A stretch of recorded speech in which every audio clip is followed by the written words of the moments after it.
Hi guys, welcome to HardReset.Info channel. Today I have OUKITEL WP35 and I want to show you how add event to your calendar on this device.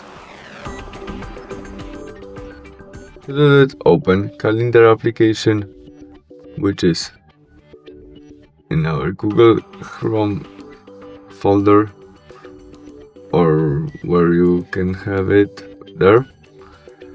In it, we can change view for a month to be easily to add, and tap on the day when we want to add it, maybe 29th of August.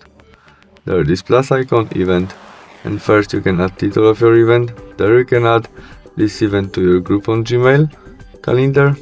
In this part you can set it will be all day event, or we can set when events are, in which time, and finish. There we can add this event to people calendar. In this part you can make video conference when events start. We can add location of that notification, and you can add more than one notification if you want. In this part you can change color of your notification which you see about this event, description and attachment. After you set all you need, press save and you have it in your calendar right now. That's all. Thanks for watching. Bye.